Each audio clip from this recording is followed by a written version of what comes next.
Tanaman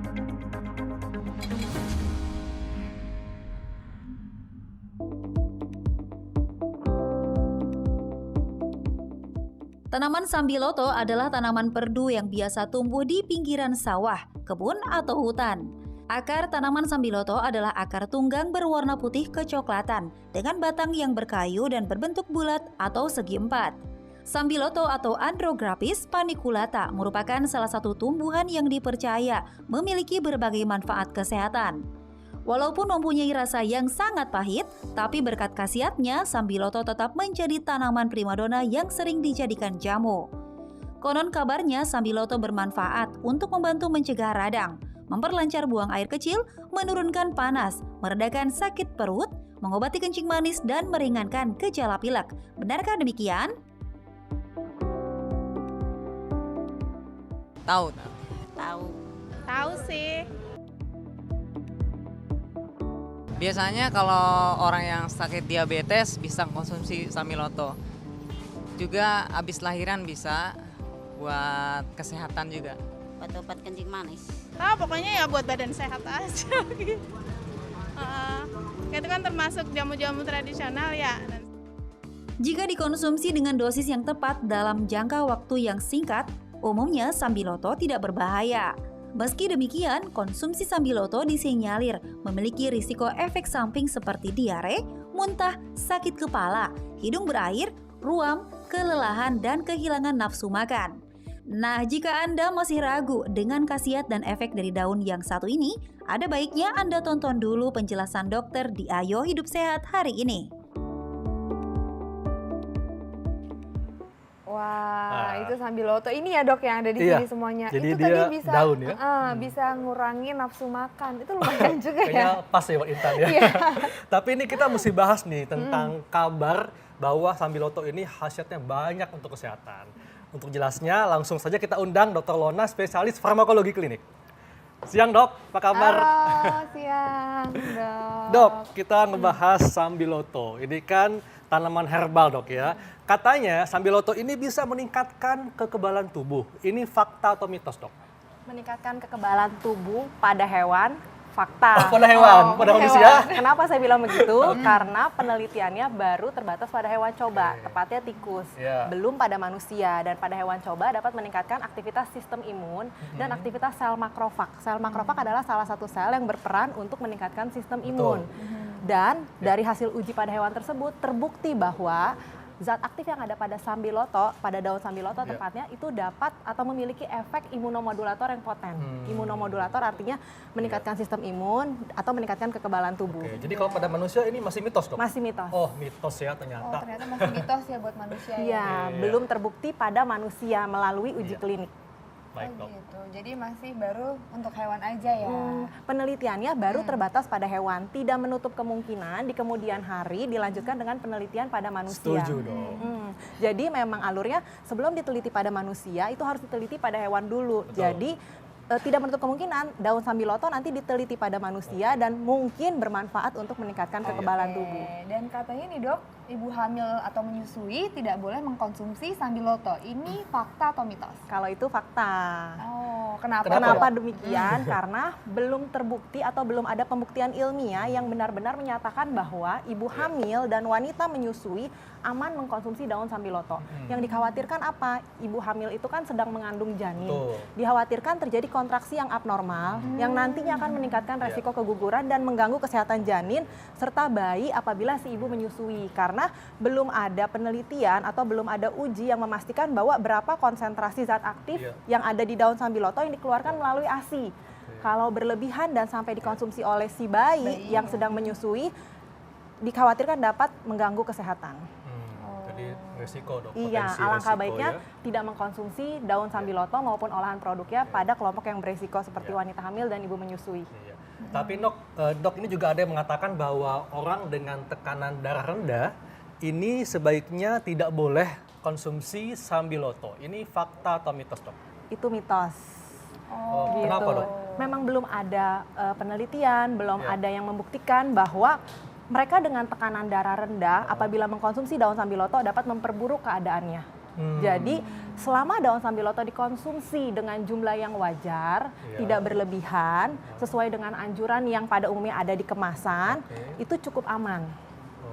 Gitu. Jadi tidak ada kontraindikasi untuk orang dengan tekanan darah rendah. Nah kalau tadi kita dengar ada kabar seperti itu, artinya bagi mereka yang punya tekanan darah tinggi mungkin mau mencoba sambiloto itu gimana dok? Apakah akan ada efek menurunkan tekanan darah atau tidak ada? Gini, penyakit tekanan darah tinggi itu penyakit yang kompleks dengan faktor resiko yang bervariasi dan perlu diingat, perlu dikontrol tekanan darahnya. Karena apabila tidak dikontrol, di waktu yang mendatang dapat menimbulkan gangguan kesehatan. Mulai dari jantung, ginjal, sampai otak. Tidak ada larangan orang dengan darah tinggi mengkonsumsi daun sambiloto. Tapi perlu diingat, tidak boleh meninggalkan obat yang telah diresepkan oleh dokter. Dan apabila mau mengkonsumsi daun sambiloto ataupun olahan produknya sebagai terapi tambahan, jangan lupa konsultasikan ke dokter atau informasikan ke dokter yang merawat. Kenapa demikian? Dikhawatirkan zat aktif yang ada di daun sambiloto ini bisa berinteraksi dengan obat yang diresepkan oleh dokter. Nah, kalau kayak begitu bukan manfaat yang didapatkan, malah gangguan kesehatan. Resikonya ya dok ya. Dok, kabarnya nih, sambiloto bisa menurunkan kadar kolesterol. Ini fakta atau mitos? Itu fakta. Itu fakta. Wah, kenapa dok? Kenapa saya bilang fakta? Karena kalau memang sudah ada uji kliniknya pada manusia, tepatnya di Thailand dan sudah dipublikasi di salah satu jurnal. Cuma penelitian tersebut, subjek penelitiannya masih sedikit. Di situ baru 60 orang. Mereka yang mendapatkan ekstrak sambiloto yang mengandung zat aktif andrografolite. Jadi di daun sambiloto ada zat aktif yang namanya andrografolite. Di penelitian tersebut mereka mengkonsumsi sebanyak 120 gram per hari ekstrak sambiloto yang mengandung andrografolite dan terlihat efek penurunan kadar trigliserid atau lemak darah. Tapi perlu diingat, di penelitian tersebut mereka selain mengkonsumsi daun sambiloto juga melaksanakan pola hidup sehat dengan berolahraga rutin dan membatasi asupan kalori serta lemak jenuh. Dan selain itu, ini kan penelitiannya masih sedikit, baru 60 untuk memastikan manfaat, keamanan, serta efek samping yang mungkin timbul apabila seseorang mengkonsumsi daun sambiloto sebagai obat penurun kolesterol belum terbukti benar karena belum banyak yang ikut serta dalam penelitian tersebut. Selain itu, perlu diingat, orang dengan kadar kolesterol yang tinggi biasanya mendapatkan obat yang telah diresepkan oleh dokter. Jadi wajib menginformasikan ke dokter yang merawat kalau mau mengkonsumsi sambiloto rutin. Kenapa? Jangan-jangan atau dikhawatirkan ada interaksi antara andrografolite atau zat aktif yang ada di sambiloto dengan obat penurun kadar kolesterol atau lipid yang diresepkan oleh dokter. Jadi nggak boleh sembarangan ganti obat dok ya, ganti tadinya minum obat kolesterol diganti dengan sambiloto. Dan tentunya diimbangi dengan pola hidup yang sehat. Setuju dok. Dan dok ada juga nih kabar bahwa jangan mengkonsumsi sambiloto bagi para penderita gangguan darah. Ini fakta atau mitos? Fakta. Kenapa tuh, Jadi memang di salah satu formularium tanaman obat atau ramuan obat tradisional Indonesia tahun 2017, mereka yang mengkonsumsi obat pengencer darah, obat darah tinggi, obat hipertensi, obat sakit jantung terutama untuk pasien-pasien jantung tidak dianjurkan mengkonsumsi daun sambiloto secara rutin. Apalagi kalau tidak berdiskusi atau menginformasikan ke dokter yang merawat. Gitu. Karena efeknya nanti bisa saling interaksi dong. Bisa saling berinteraksi atau bisa beresiko timbulnya efek samping yang timbul yang di luar dugaan karena kan dia mengkonsumsi obat lain yang sudah diresepkan oleh dokter yang kita tidak pernah tahu apakah nanti ada potensiasi efek samping atau potensiasi efek terapi. Dan dok kalau mau mengkonsumsi sambiloto ini sebenarnya yang paling baik itu gimana sih dok? Apakah sudah berbentuk kapsul seperti ini ataukah memangnya masih berbentuk daun dan diseduh? Di formularium ramuan obat tradisional, mengkonsumsi daun sambiloto cukup aman dengan dosis 10 gram per hari. Ini daunnya, 10 gram per hari maksimal atau kurang lebih 15 lembar daun yang digodok sampai airnya mendidih. Di situ dianjurkan digodok dengan 3 gelas air sampai menjadi 1 gelas air, lalu disaring dan ditunggu sampai hangat. Dan dianjurkan memang diminum hangat. Tetapi saat ini kan juga sudah ada suplemen atau ekstraknya yang dikonsumsi, yang dapat dikonsumsi. Tapi perlu diperhatikan nih, kalau dalam bentuk kemasan ini harus ada izin edar dari BP POM. Lihat anjuran dosisnya. Dan jangan lupa setiap mengkonsumsi tanaman obat, baik sambiloto maupun olahan produknya, diskusikan, informasikan ke dokter yang merawat. Apalagi buat mereka-mereka yang punya riwayat penyakit tertentu dan punya kebiasaan mengkonsumsi obat yang sudah diresepkan oleh dokter secara rutin. Nah dok, ini juga ada yang mengatakan dok, katanya kalau sambiloto ini bisa membantu mengobati masalah pencernaan. Ini fakta atau mitos dok? Itu fakta. Kenapa dok?